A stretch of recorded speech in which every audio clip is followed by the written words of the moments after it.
हमें लेना देना है तो केवल गुरु वचनों से, गुरु की वाणी से, लेकिन जाकर सत्संग को सुनना बहुत जरूरी है। आप कहोगे क्यों? एक छोटा सा प्रमाण और देना चाहती हूँ कि सत्संग की जरूरत हम आप लोगों को क्यों पड़ती है। एक बार एक परिवार में सभी प्रेमी सत्संगी थे, तो उस परिवार के माता पिता अपने बेटे को हमेशा समझाया करते थे कि देखो बेटा, तुम गुरु से नाम का दान तो ले लिए हो, लेकिन तुम कभी सत्संग में नहीं जाते। देखो, तुम सत्संग में जाया करो, जब जब भी सत्संग होता है तुम रोज सत्संग में जाकर बैठा करो, सत्संग को सुना करो। इससे जो है मन निर्मल होता है, आत्मा को ताकत मिलती है, बल मिलता है, और वो अपने देश घर जाने के लिए तैयार हो जाती है। लेकिन ये बातें उस नौजवान के दिमाग में कभी नहीं बैठ रही थी, तो उसने सोचा क्यों ना इस बात का जिक्र मैं उन्हीं गुरु महात्मा से कर दूं जिनके पास मेरे पिताजी माता पिता रोज जाते हैं। एक दिन वो भी गुरु दरबार में चला गया और अपने माता पिता की इस रोज की किटकिट से छुटकारा पाने के लिए उसने महात्मा जी से पूछा कि महात्मा जी, मुझे एक आपसे प्रश्न पूछना है। तो उन्होंने कहा कि पूछो। कहने लगा कि क्या मनुष्य को रोज सत्संग सुनना बहुत जरूरी है? क्या मनुष्य को रोज सत्संग में जाना जरूरी है? जब उसने ये सवाल किया तो उस महात्मा ने क्या किया पता है? उनकी बातों का जवाब नहीं दिया।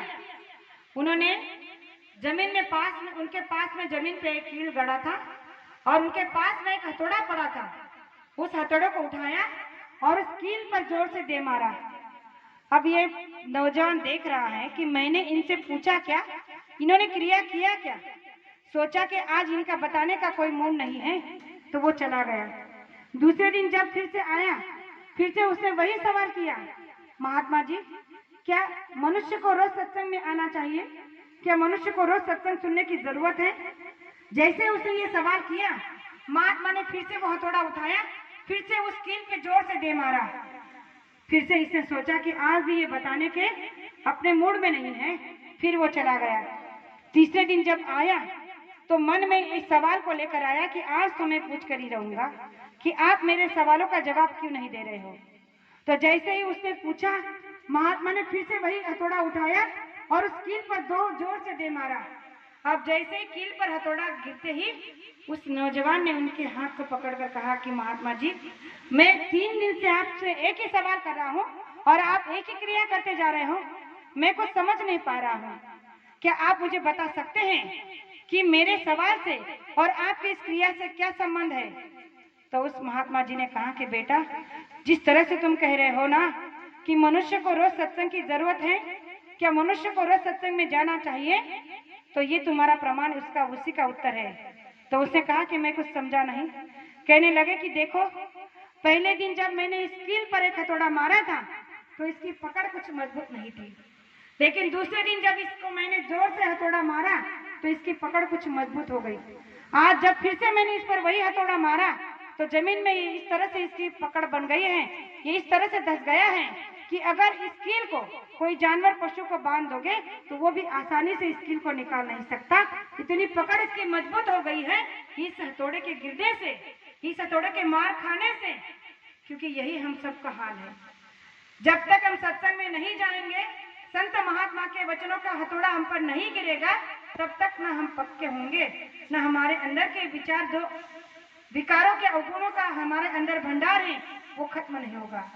तो गुरु महाराज ने कहा कि सत्संग में रोज इसीलिए जाना चाहिए कि सत्संग का हथौड़ा हम पर रोज गिरना चाहिए, ताकि हमारे मन को रोज चोट पहुंचे और ये मन रोज चोट खा खा कर इतना पक्का हो जाए कि एक दिन हमारी आत्मा को कहे कि तुम्हारे साथ मैं मदद करने के लिए तैयार हूँ। क्योंकि गुरु महाराज ने कहा है कि जब साधना में आप बैठते हो तो साधना में ये मन आपको साधना करने नहीं देता। जब भी आप साधना में मन लगाने लगते हो तो ये मन आपका चंचल आपको यहाँ कहाँ से कहाँ ले जाता है।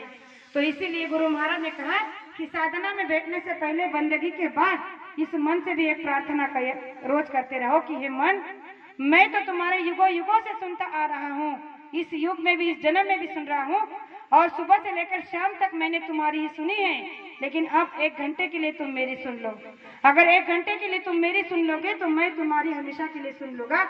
और जब इस तरह से दीन भाव से गुरु महाराज ने कहा कि मन को आप रिझाने की कोशिश करोगे तो ये मन आपके वश में आने की कोशिश करेगा, और एक बार जब मन वश में आने के लिए तैयार हो जाएगा तो आपकी साधना बनने में देर नहीं लगेगी।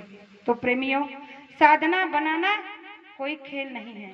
गुरु महाराज ने कहा कि साधना एक बहुत बड़ा तप है, और इस तप को करना इस कलयुग की सबसे बड़ी भक्ति है।